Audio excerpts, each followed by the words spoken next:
તમે બે મિત્રો મોહનથાળ બનાવો પહેલા લોટની અંદર ઘી નાખીને મૂળ નાખીને આ રીતના મિક્સ કરવાનું, પછી તેલ મૂકવાનું, ઘી મૂકવાનું, પછી ઘી ગરમ થાય એટલે અંદર લોટ નાખવાનો ચાળો, પછી લોટ ચડાઈ જાય એટલે એને શેકવાનું, હલાવી દેવાનું. કેટલું સરસ શેકી રહ્યા છે, ધીમે ધીમે શેકવાનું, ધીમે ધીમે એકદમ બ્રાઉન કલર થાય એટલે શેકાઈ જાય છે. શેકાઈ જાય પછી એને એક ખાંડમાં કાઢી લેવાનો, પછી બીજા તળાવમાં ચાસણી મૂકવાની.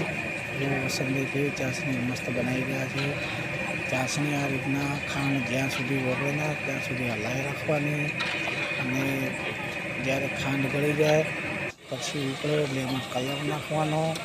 જોરદારી ચાસણી તૈયાર થઈ જાય એટલે એની અંદર કલર નાખી અને પછી જે આપણો શેકેલો માલ નાખવાનો, પછી નાખીને હલાવીને એમાં ઇલાયચી નાખવાની. ઇલાયચી બરાબર મિક્સ કરીને પછી બીજા વાસણમાં કાઢી લેવાનું. એટલે શું કે ધીમે ધીમે ઠંડો થઈ જાય. ઠંડો થાય ત્યાં સુધી અડધો કલાક રેસ્ટ કરવાનો. રેસ્ટ થાય ત્યાં સુધી અમે નાસ્તો કર્યો.